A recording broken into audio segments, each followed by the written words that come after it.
Caitlin Clark is box office. She is a star. And Angel Reese is to be completely believed that there's no hate. They both get along. They're cool with each other. They're high-end competitors, etc., etc.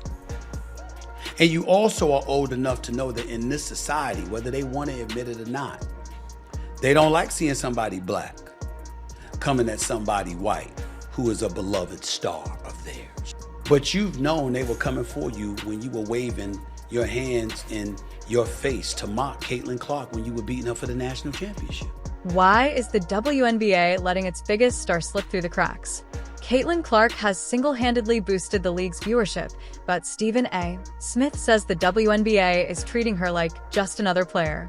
What's really going on behind the scenes? And could their approach be driving fans away? Let's break it down. Before we move on, I'd like to ask you a small favor. If you appreciate this content, please take a second to like this video and subscribe to the channel.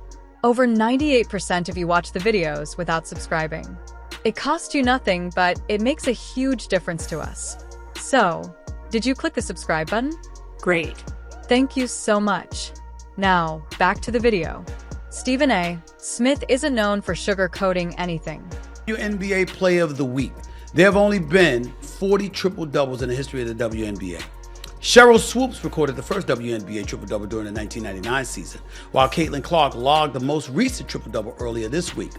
She now has 102 on the season and is 19 away from Diana Taurasi in second place and 26 away from UNESCO of the New York Liberty. She ain't beating Angel Wilson for the MVP, but she's beating Angel Reese for the Rookie of the Year. That's a wrap. That's over. And props to Angel Reese, who's had a good year, by the way. And when it comes to the WNBA, he's been as blunt as ever. His recent criticism of the league zeroed in on one undeniable point. They're completely mishandling Caitlin Clark. According to Smith, she's not just another name in the lineup. She's the kind of player who can redefine the WNBA's future. And the numbers, they're already proving him right. Let's talk about those stats first.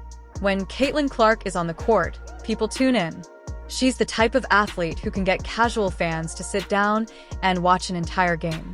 During her matchups in the NCAA tournament, Clark was pulling in an average of over 178 million viewers. Fast forward to when she's not playing, or even when she's overshadowed and the viewership plummets, like the dip to just 394,000 seen earlier this season. That's practically disappearing off the radar. What does that tell you? To Smith, it's glaringly obvious. Caitlin Clark is the main attraction. The WNBA isn't leaning into that enough. And according to him, it's a huge missed opportunity. It's not just TV numbers highlighting Clark's influence. Let's zoom in on the Indiana Fever for a second. Now, this team hasn't exactly been the hottest ticket in the WNBA until Clark showed up. Whenever she's on their schedule, attendance spikes like crazy. People are showing up to see her, not to casually support the opposing team. That's the power of a generational player. Yet, as Smith pointed out, it's like the league is treating her as if she's any other rookie. They're blowing it on every level. Marketing, promotion, even the way they handle her on the court. And speaking of the court, this is where things get even messier. One of Smith's biggest complaints centers around how the league is failing to protect Clark from overly aggressive, sometimes downright disrespectful play. If you're even vaguely familiar with her career, then you know she's taken some hard fouls and has been on the receiving end of what Smith calls reckless tactics. And sure, basketball is physical. It's part of the sport. But go too far, and you risk turning excitement into outrage. Smith's argument: by not standing up for her or setting some boundaries, the league is not only failing Clark, but also disrespecting what she brings to the WNBA. Clark isn't your typical rising star. You knew they were going to come for you. You had to know that. Now, to the degree that they're doing so, I get where you're coming from. You had a decisive advantage because they made the mistake of letting you know who they are, whoever those people are. That's not the case with all. It's not the case with most. But those who screech the loudest get the most attention sometimes. And that's what the worst of cynics and critics do. Smith said that what sets her apart is how she's fundamentally changing the way people interact with women's basketball. People aren't just casually flipping the channel when she's playing. They're making time for her games. You want evidence of her cultural impact? Look at social media. Clips of Clark breaking ankles or drilling threes from the logo constantly make the rounds online. Even fans who might never have watched a single WNBA game before are stopping to say, "Wait, who is this? This is someone who could carry the league to new heights." And Smith made it clear that treating her like just another rookie isn't just unfair. It's a straight-up blunder. And while Smith didn't mince words, he also posed a question that other fans are wondering. What is the WNBA thinking? How do you take what could be your golden ticket to national relevance and mishandle it so badly? By his logic, the league should already be working double time to turn Clark into a household name, making sure everyone knows exactly why she's special. Yet instead, they're seemingly content to let things play out naturally. Smith says that's a dangerous move, one that could end up costing the league dearly if fans lose interest. Because here's the thing, when it comes to most sports, excitement doesn't sustain itself. You have to work to amplify it.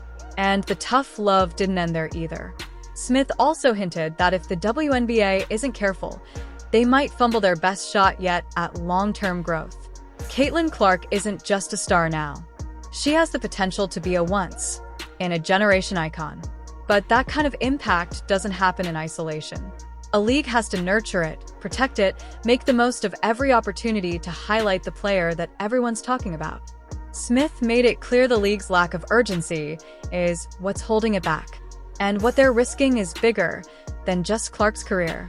They're risking the future of the WNBA itself. And here's the kicker. This controversy isn't just about Clark. Smith brought up other players who are caught up in this tangled web, particularly Angel Reese. The tension surrounding these names goes deeper than just basketball, creating narratives that could either fuel the WNBA's growth or drag it into unnecessary chaos. It's like Smith is practically begging the league to wake up and realize what's at stake here. Because this isn't just about poor management. It's about respecting the talent that's finally bringing more eyes to the game. And right now, they're not doing nearly enough. What if the WNBA's biggest problem isn't just mismanagement, but a rivalry that's threatening to tear things apart? Caitlin Clark and Angel Reese have been the center of attention ever since their heated clash in the 2023 NCAA National Championship game. That moment where Reese taunted Clark with her gestures lit up the internet and turned into one of the most controversial storylines in college basketball. And now that bad blood has followed them straight into the WNBA. Stephen A. Smith didn't waste time calling out what he sees as the core issue here, jealousy.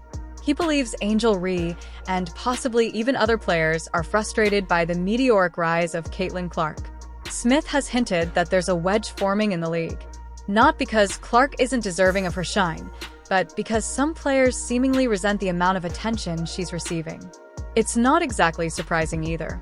Clark exploded into the national spotlight basically overnight, drawing comparisons to some of the biggest stars in basketball, while others, like Reese, feel they're getting overlooked despite their own accolade. Let's rewind to that infamous championship game for a second. You remember Reese's taunt, right? The way she threw it in Clark's face after LSU won the title. Some people thought it was fair game, just an intense show of swagger. But for others, it crossed a line. It became more than just a moment on the court. It turned into a symbol of division between the two players. Fast forward to their rookie WNBA season in 2024, and all eyes were already on any interaction between them. The opening night game between the Chicago Sky and Indiana Fever set the tone. Reese and Clark didn't just play, they battled. And every little stare, word, and shove was magnified by the cameras. People weren't just watching basketball, they were watching drama unfold. Smith isn't shy about his stance here. He's pointed out that Reese's attitude toward Clark could be seen as part of a bigger pattern. The comments, the gestures, the subtle jabs, it all speaks to what he sees as a lack of recognition for what Clark is doing for the league. Caitlin Clark isn't just electrifying the sport with her long threes and flashy assists. She's bringing in an entirely new wave of fans. People who never cared about the WNBA before are now buying tickets and tuning in because of her. But Smith believes players like Reese aren't recognizing that value instead letting jealousy cloud the opportunity to unite and grow the league's relevance. He also doesn't hold back when addressing how this rivalry could go two very different directions. On one hand, Smith sees the potential.